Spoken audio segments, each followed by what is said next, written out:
Sejam bem-vindos ao terceiro episódio da série Analisando os Grandes Textos.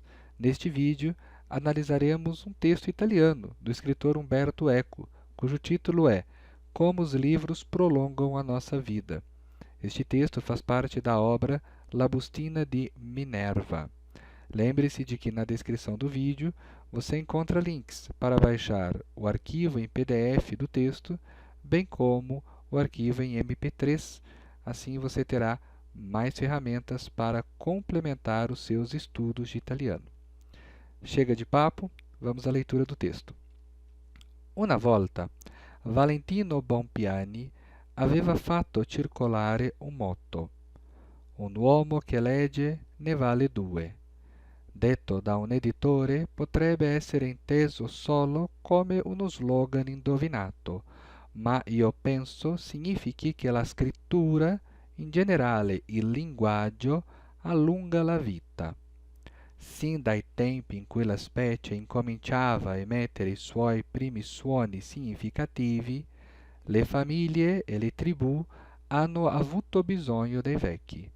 Forse prima non servivano e venivano buttati, quando non erano più buoni per la caccia. Ma con il linguaggio i vecchi sono diventati la memoria della specie. Si sedevano nella caverna, attorno al fuoco, e raccontavano quello che era accaduto, o si diceva fosse accaduto. Ecco la funzione dei miti. Prima che i giovani fossero nati. Prima che si iniziasse a coltivare questa memoria sociale, l'uomo nasceva senza esperienza, non faceva in tempo a farsela e moriva. Dopo, un giovane di 20 anni era come se ne avesse vissuti 5.000. I fatti accaduti prima di lui e quello che avevano imparato gli anziani entravano a far parte della sua memoria. Oggi i libri sono i nostri vecchi. Non ce ne rendiamo conto, ma la nostra ricchezza rispetto all'analfabeta o di chi alfabeta non legge è che lui sta vivendo e vivrà solo la sua vita e noi ne abbiamo vissuto moltissime. Una volta, certa vez, Valentino Bompiani tinha feito circular um slogan, um motto, uma frase de efeito. Um homem que lê vale dois. O que significa este ne no texto em italiano? Este ne indica que há algum termo nas frases anteriores, em alguma parte do discurso, que foi contado, foi quantificado. Então, para não contar de novo, ou melhor, para não repetir a palavra que foi quantificada novamente, o italiano a substitui por esta partícula, a partícula ne. O que foi contado, o que foi quantificado? Aqui neste texto, antes do ne, foi quantificada a palavra uomo, um homem. E aí, então, depois ele quantifica novamente esta mesma palavra, ele diz dois, due. Só que agora sem repetir a palavra uomo, que em italiano, no plural, ficaria uomini. Ele, na verdade, a substitui pelo pronome ne, que nós não temos em português.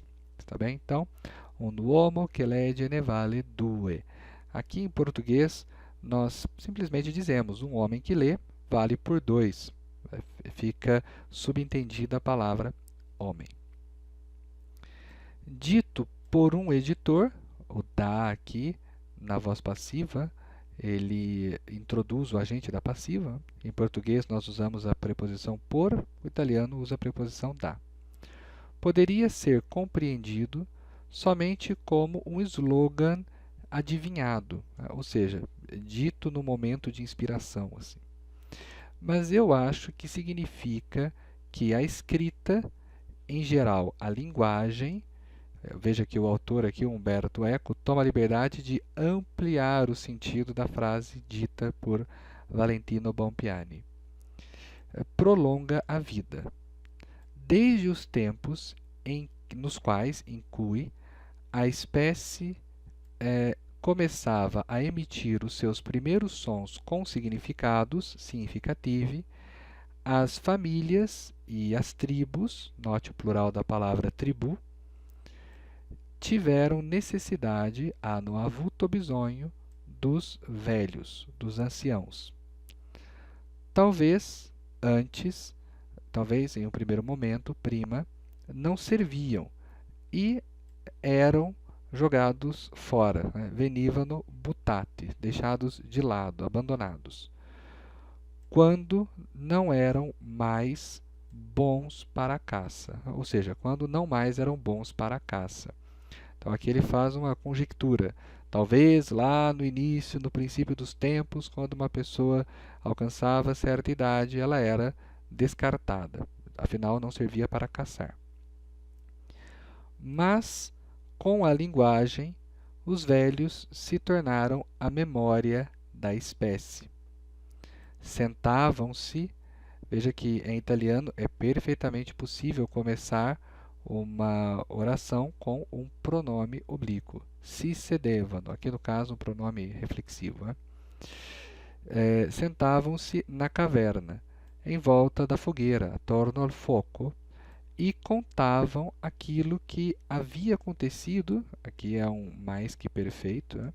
Que tinha acontecido, ou se dizia que tivesse acontecido, eis a função dos mitos, antes que os jovens tivessem nascido. Antes que se iniciasse a cultivar esta memória social, o homem nascia sem experiência. Não fazia em tempo de fazê-la para si e morria. Depois, um jovem de 20 anos era como se tivesse vivido 5.000, come se ne avesse vissuti 5.000. Observem aqui novamente a partícula ne, desta vez substituindo ani, que já havia sido quantificado pouco antes. Os fatos acontecidos antes dele e aquele que tinha, ou melhor, e aquilo que tinha aprendido os anciãos, entravam a fazer parte da sua memória, ou seja, passavam a fazer parte da sua memória, da memória dos jovens. Hoje os livros são os nossos velhos. Nós não nos damos conta disto, não ce ne rendiamo conto.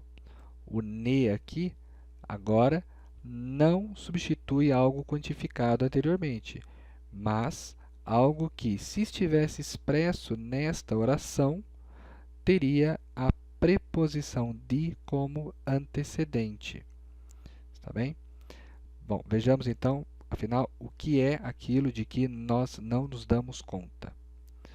Mas a nossa riqueza em relação ao analfabeto, a palavra analfabeta aplica-se tanto a homens quanto a mulheres, ou de quem, alfabetizado, não lê, é que ele está vivendo e viverá somente a sua vida, e nós vivemos muitíssimas, moltissime, ne. De novo aqui, agora sim com aquela ideia de quantificação mais uma vez. Ou seja, muitíssimas, muitíssimas o quê? Vidas. Veja que a palavra vida não está expressa, porque ela já foi mencionada anteriormente, e ela foi substituída pela partícula ne. Então é isso que nós não percebemos, é disso que nós não nos damos conta, segundo Umberto Eco, que nós que lemos, que temos o hábito da leitura, vivemos muitas vidas além da nossa. E aqui ele aclara com mais profundidade o dito do Valentino Bompiani: um homem que lê vale 2, isto é, vive bem mais do que um homem que não lê, pois adquire experiências que só quem lê consegue adquirir. Muito bem, espero que tenham gostado e eu os aguardo no próximo episódio da série. Até lá!